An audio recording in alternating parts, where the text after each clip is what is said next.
look at what I did. He will never compete again because of He'll me. ne- I fucking hate him, dude.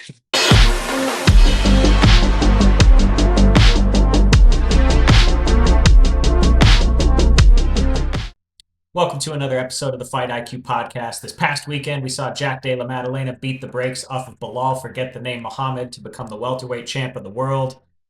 What a fight that was. Holy cow.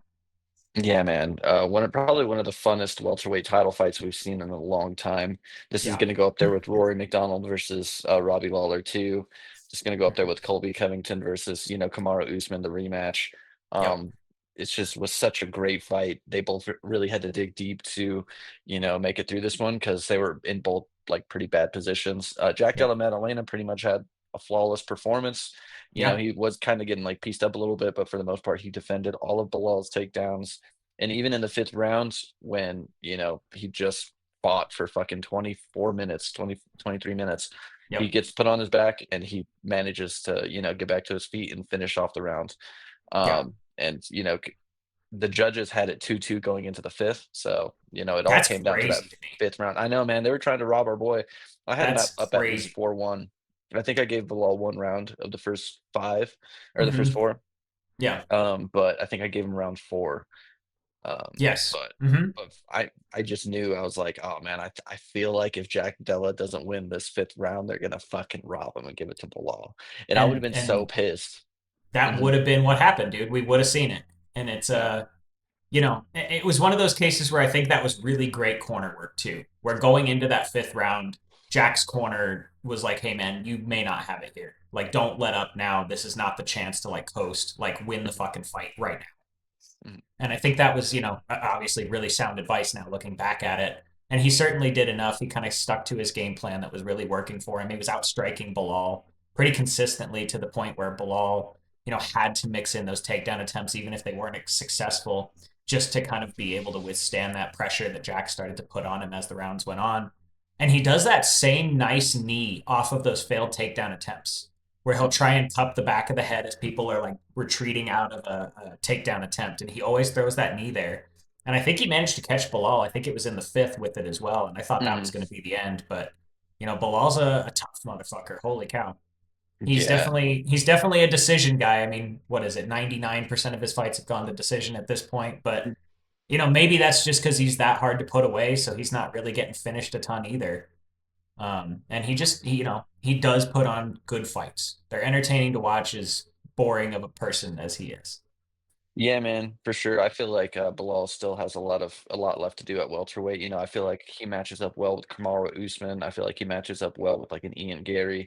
The performance he just put on was, something that should be respected. He got in there and he fought a really tough fight. Yeah. And he would did his part to make it entertaining. He could have been like a Marab or something like that, and just like spam shoot takedowns and make the fight Hmm. really fucking lame. But he for the first few rounds, even he was trying to box him up before he even started shooting takedowns.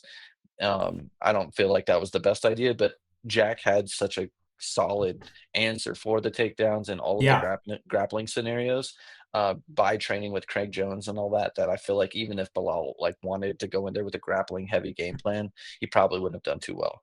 Yeah. You could really tell that Jack Della Maddalena had just so much like training and all of this stuff that he Hmm. had worked on and the grappling, even against the fence. He was making reads like when Bilal would fail a takedown, he would immediately open up with the hands, and then like Yep. that, he only got away with that like one time, and it was the first time he did it. Round two, he tried to do the same thing, and Jack Della Maddalena would just stayed in the pocket with him and like just outboxed him, but he Yeah. was making all the right reads. He had answers for all the grappling scenarios, and he was even trying to counter wrestle, which was sick. Like he would stop, Hmm. defend the takedown, and then reshoot on Bilal, make him work.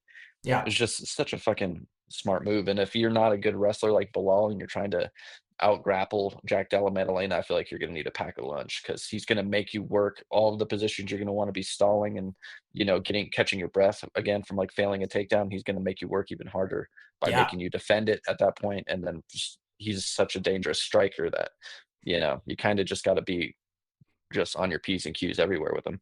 I think that's the one big thing I noticed about this fight is it doesn't really seem like there's a good opportunity to rest or to coast when you're Mhm. fighting JDM. Because the moments that you start to kind of back off the pace is when he starts to pressure back in and forces you to work again. Mhm. So, I mean, I think that's the biggest thing. We saw it in the Gilbert Burns fight as well. He Mhm. has a big refusal to accept position. Yeah. Like, it is of utmost urgency if he ends up, on his back against the cage on a knee. Like, there is never any, like, I'm just going to stay here for a second. He's constantly trying to advance position, constantly trying to get back to his feet, trying to reverse you, trying to mat return, whatever it is. There's never like an acceptance of the position of the fight. And I think that that's a pace that's really hard, especially for guys that I think want that control from the wrestling aspect to deal with. Because there isn't that moment of like, I'm going to use all this energy, get him down, hold him there for a second, little pause, and then advance. It's like by the time that you get him down there, you have to keep working. Yeah. One of the really cool things that I saw, from Jack Della Maddalena's YouTube page, Yeah. he released like a little training video of I think he titled it "How to Beat Belal" on his YouTube channel. Oh, cool. And, when he was training all the grappling scenarios, his coach was literally telling him exactly when to breathe. He's like, "This is when you're gonna breathe right here, take a deep breath, boom, and then you do the Hmm. motion." And when you watch him, you can just tell that it has such a big influence on his cardio, because Bilal is usually the person that uses cardio as a weapon and tries to break people by Yeah. putting on such a pace with them.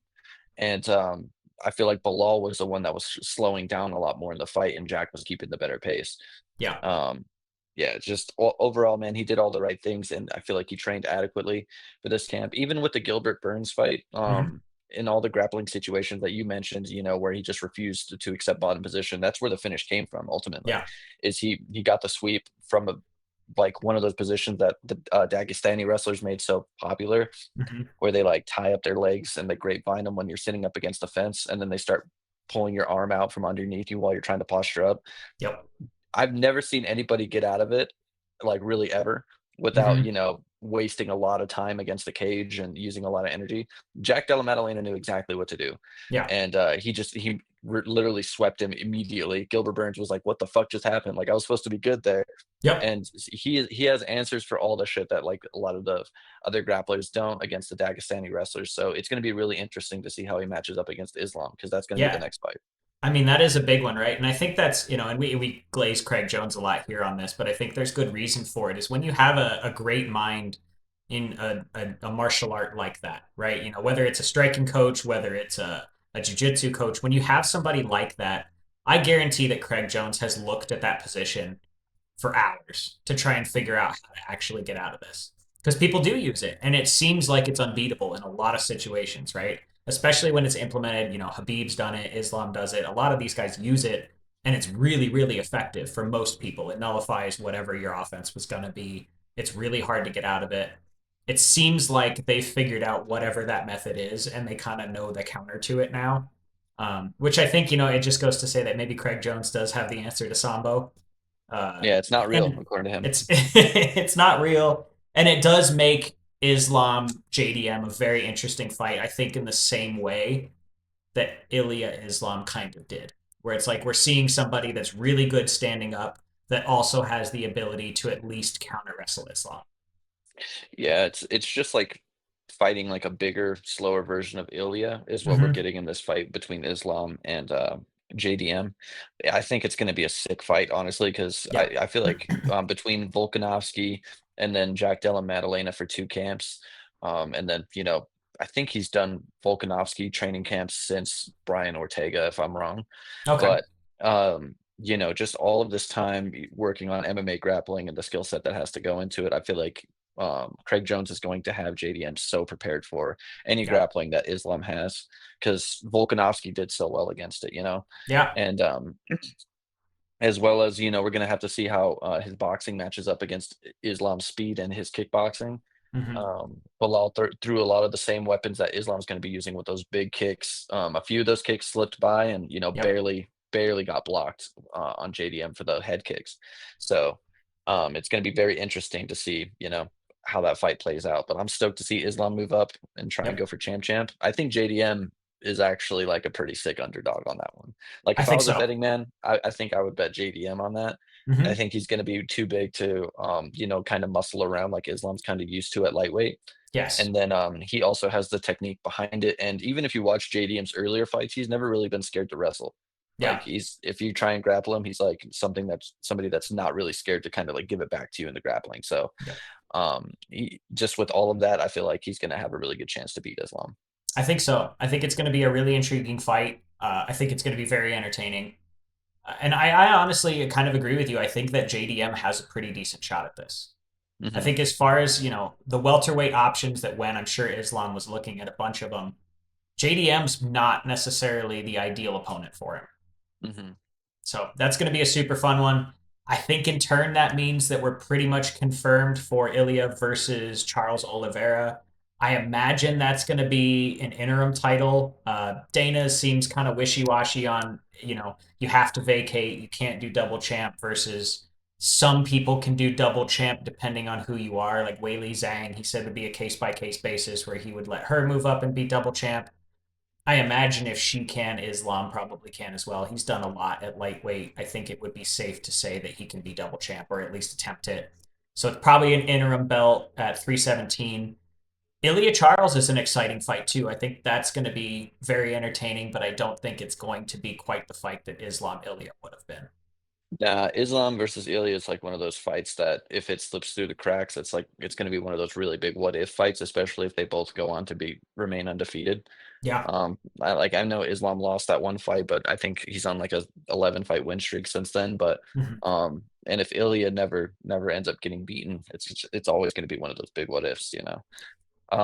We still might get this fight in the future. I'm never gonna put my hopes out on it, but I Mm-hmm. feel like if Islam goes up and loses against JDM, maybe doesn't like the weight class, then he maybe moves down. He gets the instant title shot there. That could be an option, or maybe Ilya does very well and then just says, "Fuck it, bro. If Islam's still champ at 170, I'll move up and I'll piece him chase him up." down. Like, yeah, that'd be sick. But That would be who knows, cool. man? I I mean, think Ilya's too small for 170 personally, but I think so. um, I think yeah, get after 170 it. is that's a big jump for his frame.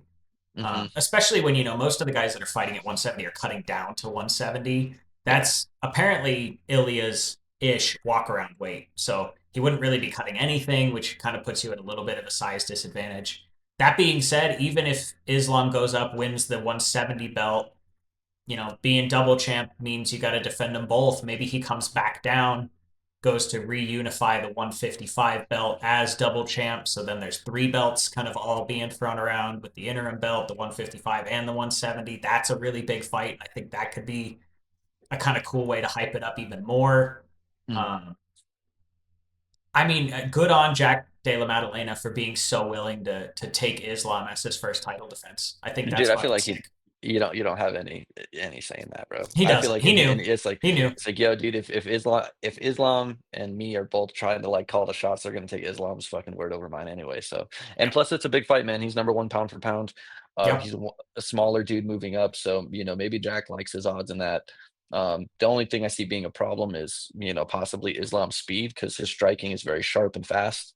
Yeah. So I feel like the speed could be a problem, but Jack Della Maddalena is very durable, very Mm-hmm. game. No quit in him, bro. He's not No. going to be somebody that gives up on his back, and lets a round go by. If you get him down, he's going to try and get back up and beat you up. So Yeah. it's going to be a sick fight. And That's a I great think one. Ilya versus Charles is also going to be a good one. So we can break Yeah. that one down in the future. Oh yeah. And I think Mhm. 170 is still got to be one of the most exciting divisions right now. And this weekend definitely proved that there's a lot of fun to be had at welterweight for sure. Yeah, yeah, welterweight's on fire right now. So many Yep. contenders right there. It's one of the rare divisions where you have like a contender problem. In Yes. every other division right now, I feel like it's like everyone's just like holding out, and we're just like, dude, at this point, who deserves the title shot? Because everyone's just fucking sitting out and waiting, and Yep. no fights are really being made. But I feel like at welterweight, since these guys have been fighting more and more recently, it's just like everybody has a legitimate claim to the title shot. And Yep. with Islam moving up, it's just going to make it everybody else that much more hungry, because Yeah. now these contenders all have to fight each other to kind of see who's going to be next. Yeah. And it's interesting to see how quickly the belt is moving around at 170, right? I mean, this is what, three champ fights with three different champs at this point now, because we had Leon Edwards versus Belal, and now Belal had the title, and now he just lost it to JDM. So it's interesting to see that, and then how quickly these guys are kind of falling down the rankings if you're really not the best anymore, which we saw with Sean Brady versus Leon Edwards, where Leon, it doesn't look like he's a contender anymore. He's kind of Oh, dude, fallen hell no. down the list very quickly, Yeah, and, I don't want and to see Leon anywhere near a title shot anymore. no. And so there's so much talent right now in that division that it makes for some really exciting matchups. And I think anybody in like that top five, top three has a legitimate stake in it. And I think that's pretty cool to see. Yeah, like I want to see like Leon Edwards versus like a Carlos Prates, That's a great fight. just because like I feel like Leon Edwards needs to like give somebody else like a shot to make a name off of him with his Yeah. last two performances being so terrible. Yeah. I feel like Prates can go in there and piece him up real quick and then just take the shine, you know. But Jeff Mm-hmm. Neal is another really good fight for Prates, but Yeah. I for what's next for Leon Edwards, I feel like that's the kind of fight he should be looking at rather than like trying to get one of these contenders, even in a loss, you know. Yeah. Yeah. I Hmm. agree. Working down the card, we had the retirement of the legendary Jose Aldo. He fought Eamon Zahabi in what was a pretty exciting fight. I mean, the third round, I thought Jose was going to be able to turn it around and get the win there. He had that crazy soccer kick, almost knocked out Zahabi. Um, but he just kind of turned it around and eked out the decision there. I think the verdict cards and the people's cards had Jose Aldo winning that fight 2 rounds to 1. Hmm. Um, but unfortunately, he didn't get it done. There was the big weight miss. I think it was 8 pounds that he missed overweight, so they bumped it up to featherweight. Uh, tough night for Jose. Tough night for him. He looked good his first round coming out. He was really sharp. He looked like how he usually does. Um, but it just doesn't seem like he's in it anymore, and that's a good point to be able to retire with the knowledge that he is one of the best to do it at featherweight. Yeah, man. He's always been in some been at the top, you know. Mm-hmm. There was a long period of time before he fought Conor McGregor where he was undefeated. Yeah, He's essentially the person that made that weight class, you know. I feel like it was literally he was the champ at 145 and then it was Conor McGregor and those were like the first two champs at 145, yeah, you know. So um I feel like, Jose Aldo has a legendary career. He has none to be ashamed of. It was really the UFC's fault. His last couple fights have been fucking lame. yeah. Just matchmaking him up with these fucking bozos. Um, but Eamon Zahabi, you got to give credit to him. You know, he stayed in there. He boxed up with Jose Aldo. He Mm-hmm. won some exchanges. I gave Aldo round two. I saw all the judges gave that to Zahabi.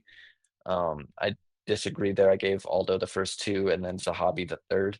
Mm-hmm. But, I can definitely see the argument for that because I feel like Zahabi did, perform pretty well. He dug deep after that really crazy sequence and was able to reverse position, take him down, and just kind of beat the shit out of him. Really, it was kind of hard Yeah. to watch. But I mean, at the end of the day, if Aldo's cardio has always been a problem, so Mm-hmm. for it to show up and be the Achilles heel in a fight that he was winning, and then that's it, everything just goes to shit at that one moment. It was kind of like once you saw him look up at the clock, Yeah. I was like, no. And then he shot the takedown, dude. When has Aldo ever shot a takedown, dude?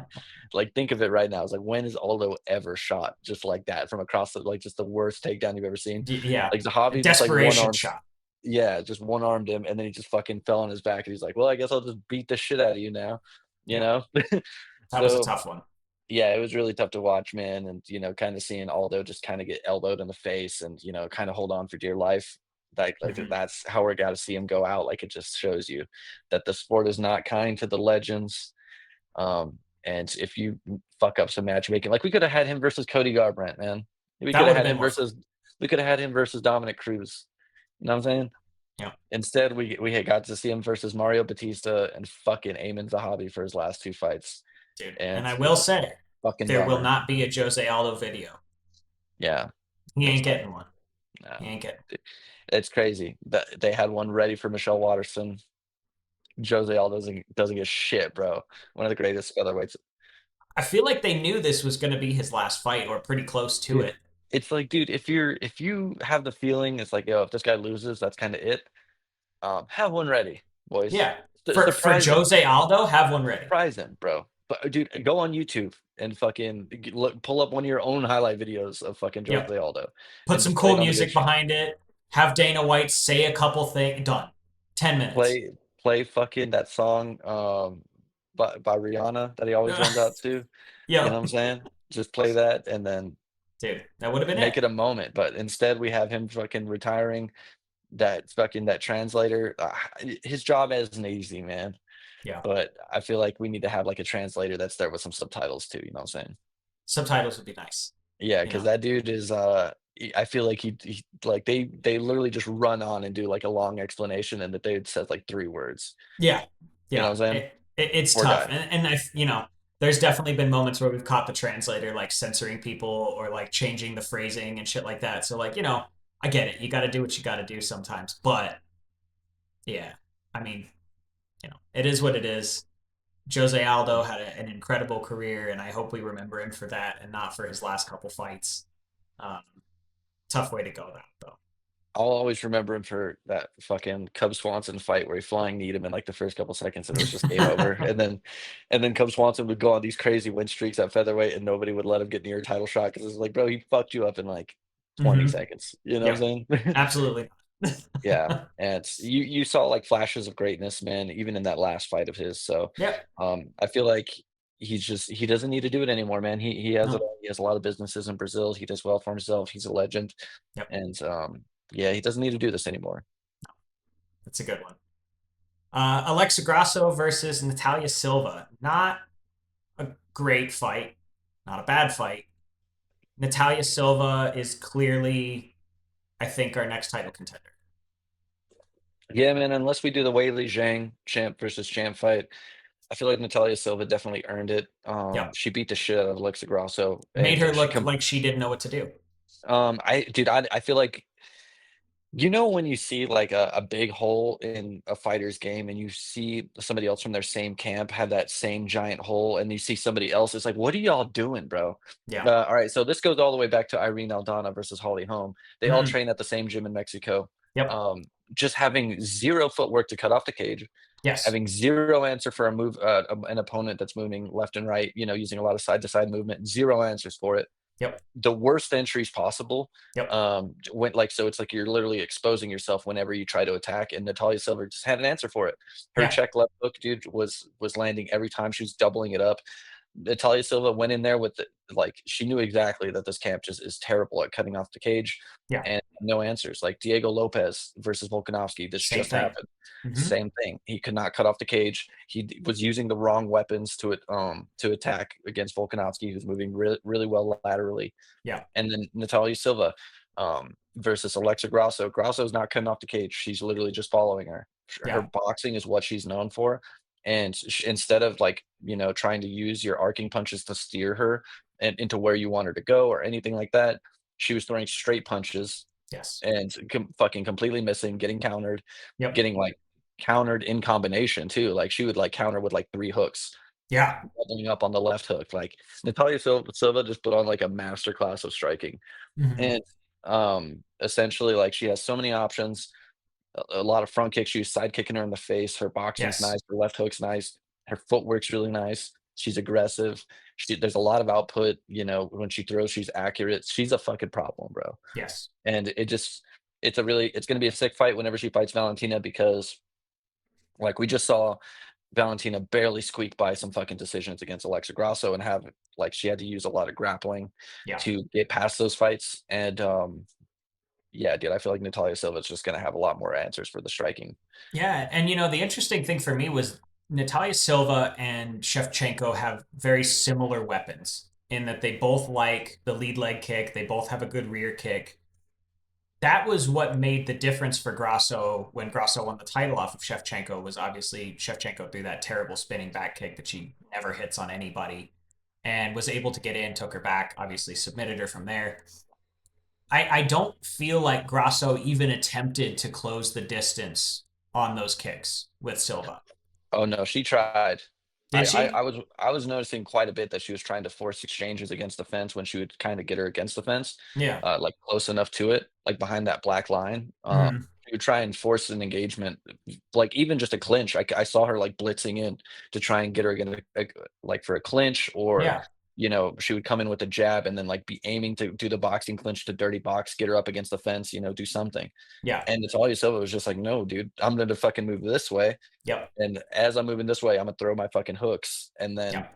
what she even started doing later on too, once she made the read and she knew she can land the counter, Hmm. was she would throw one hook and then shift her weight back to the other side, throwing the other hook. And that's when you started seeing Alexa Grasso really get fucked up. Like when her face was starting to have like little mouses around it, Yeah. her eyes were all fucked up. She was getting really pieced up in there. And it Yeah. might not have been the most entertaining fight, but it was like one of those fights where one of those fighters just has the perfect game plan and just puts on a masterclass performance, completely shuts down the other fighter. Yeah. And I feel like if Alexa Grasso wasn't so game and didn't have such a good chin, she probably would have got like KO'd. I believe it. Mhm, Yeah, I'm surprised that she lasted as long as she did. I kind of expected that fight to end in a finish. Natalia Silva's got cardio. I like mhm, that. I like her being able to maintain her style for the entire 15 minutes. There mhm. wasn't a lot of degradation, and maybe that's because she wasn't having to put out a lot. She Like, didn't have to the pace that she maintained, she was able to maintain because she kind of picked it. And Grasso just, couldn't get in. The boxing combos weren't working because she couldn't get past kicking range. And Talia Silva's just got great kicks that really kept her at distance, and that started to frustrate her for sure. I don't know. Maybe if you put somebody against Silva that's got really high level wrestling, maybe. Maybe. I mean, even like Jazz Davicius had a great performance. I could see somebody like that that's really grapple wrestling heavy in their style. Maybe gives Silva problems. But I don't know.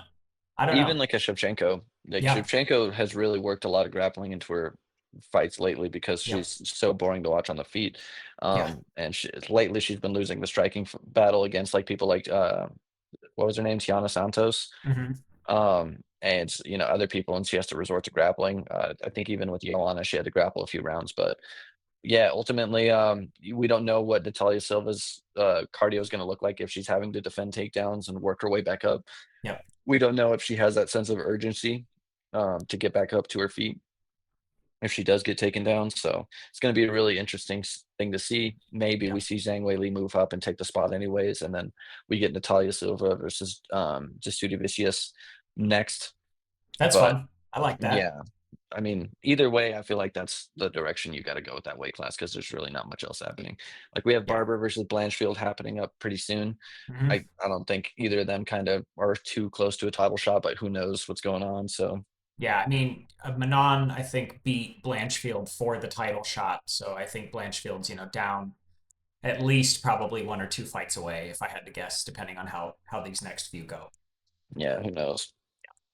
BSD, Benoit Saint Denis fought some guy, won as you would hope from a professional fighter fighting a guy that's been on the local circuit for the last handful of years. It didn't look good, man. I No. mean, put in a performance to really beat that guy. Got the finish, got the arm triangle. Uh, Man, I don't think he touches the top 15 at No, this man, point. yeah. I don't see it. I don't see, like, even, like, a real path to having him to, like, beat anybody in the top 15 because, No, like, even, like, let's go to, like, as low as, like, Fiziev, right? sure, Fiziev, Dan Hooker, Justin Gaethje, like, I'm just throwing names out here. All these people can fucking defend a takedown. yeah, All these people, can capitalize on very sloppy and slow striking. yeah, It's like his striking does not look good, and then, like, we saw Benoit Saint Denis get fucking pieced up by Renato Moicano. There's yeah, grapplers that I feel like are better than Renato Moicano at that weight class, like a Saruki and like a Gamrot. These most definitely. people, and I don't think Benoit Saint Denis is fast enough to really do anything with them on the feet. His striking is very, you know, barbaric, and Yeah, like there's not a lot of technique there. His like defensively, he's open for a lot of big counters, and that's ultimately what started happening with Dustin Poirier. mhm, But, he's able to make his style work, yeah, against this opponent. It took him till round 2 to kinda make this happen. I don't know how, dude, but he always seems to come into these fights with staph infection on his fucking face. dude. It's like at this point, bro, it's like, "I wanna bet on you, man, but you can't fucking take a shower after you train." and you have literally staph infection on your dome like Yeah, the week of the fight. Like, how am I supposed to fucking have any faith? yeah, So I it's think a if wild. staph infection free Benoit shows up, maybe he could be a problem. But for the most part, man, I see him having a tough time with everybody in the top 15. Yeah. I don't think Joel Alvarez. Um, I think Joel Alvarez would have fucked him up if they fought, Yes. especially that like him being that slow and all that stuff. Like Joel Alvarez throwing knees, Hmm. fucking, you're not shooting on him, bro, and not getting guillotined. You know what I'm saying? So Yeah. I feel like that's the fight to make, and the winner maybe gets like number 15 or something like that, 14. Yeah. I mean, this is one of those cases where I think BSD saw the writing on the wall and decided that his best bet was against an Uber driver because Joel Alvarez was a rough fight for him. Mauricio Rufy started talking and was asking for a main event position on a different card. I don't think BSD versus Mauricio Rufy goes very different than Joel Alvarez would, where he's going to get flatline KO'd. I think Mauricio I feel, Rufy is way too fast for him. His style is so significantly slow compared to most of these guys in the division. you know, He can finish takedowns from across the room. Like that's cool, I guess. But against anybody that's got a basic level of like takedown defense or striking yeah, range, he's still shooting on his knees, bro. yep, And that's I mean, he knows how to force a takedown, but it's not going to be energy efficient. no, That's what it is at the end of the day. It's like, can he get people down? Yes. yeah, But it's like very barbaric, using a lot of energy, not a lot of technique. And ultimately that's what gasses you out. Technique is something that's going to save you the energy so you're able to have more to, use in other positions. mm-hmm. If you're just forcing everything, like your stamina meter is going to be going down and down and down. You're using a lot of strength Yep, rather than technique, and it's just game over after that. Somebody like Rufy is a fucking nightmare matchup, man. Somebody that can snipe you, yeah, and take advantage of the big holes that you have in your offense. So yeah, dude, that's gonna be a problem. yeah. That's a bad one. Moving down the card, we had a pretty interesting fight. It was Mike Malott versus Radke.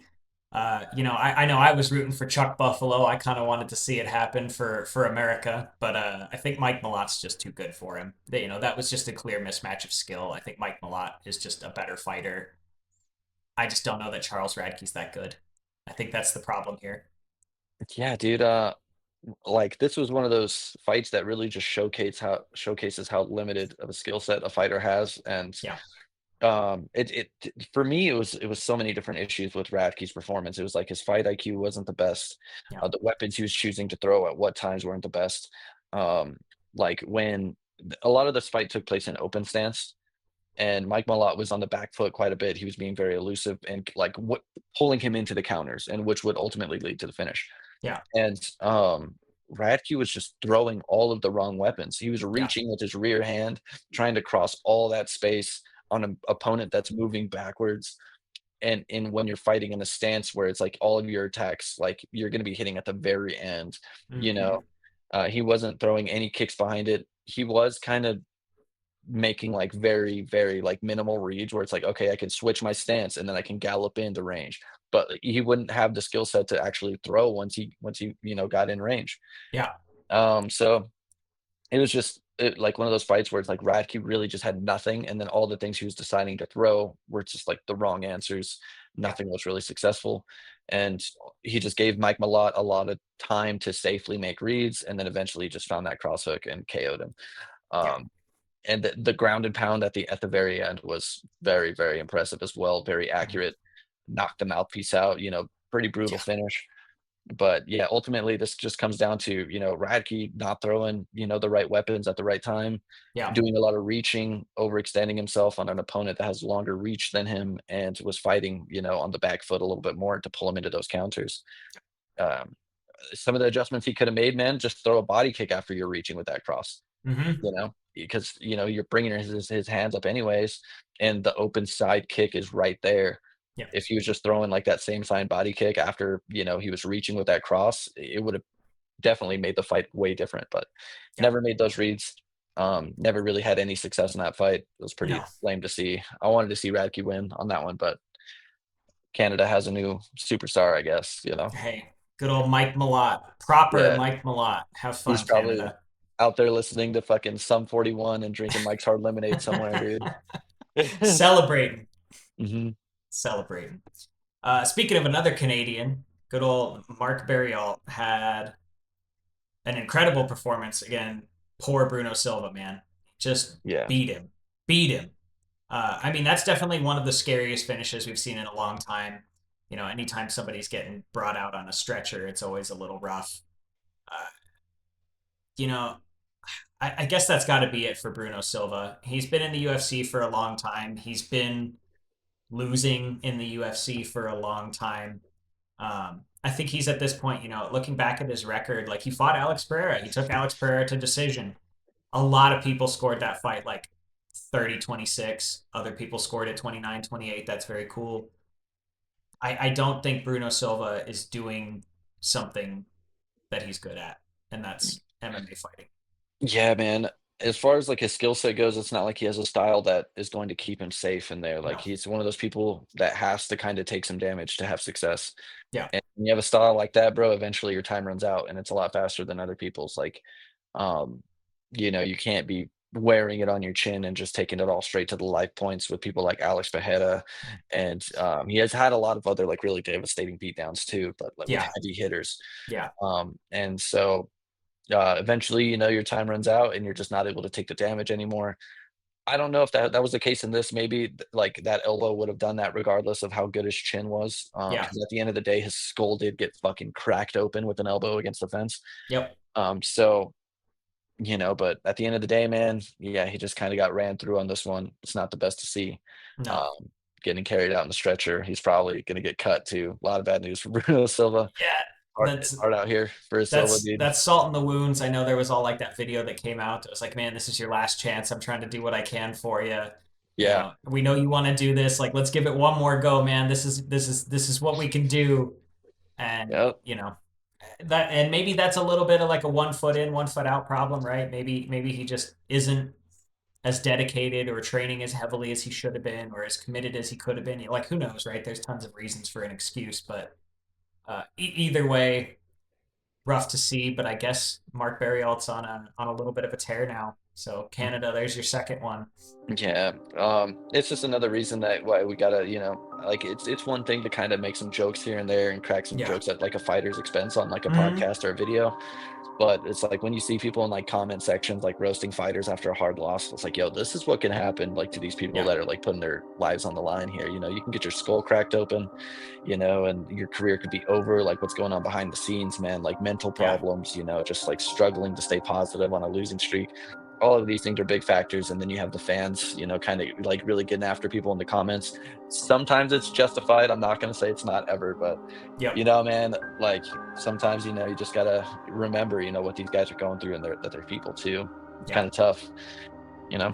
Yeah, it's very tough. And obviously this sport is just like any other sport that there's always going to be the person behind it, right? There's something more than just the athlete, and that can lead to a lot of things. And I think we even saw it a little bit with Jose Aldo. He was saying in his retirement speech that it's not there anymore. His body doesn't want to do it. He's probably not as motivated as he once was, and that's fine. That's being a Yeah. human, right? But it doesn't make the loss any lighter, and it's tough for Yes. him. Rory McDonald even brought the same thing up in a Yeah. Q&A. He's like, yo, man, I'm just not that guy anymore.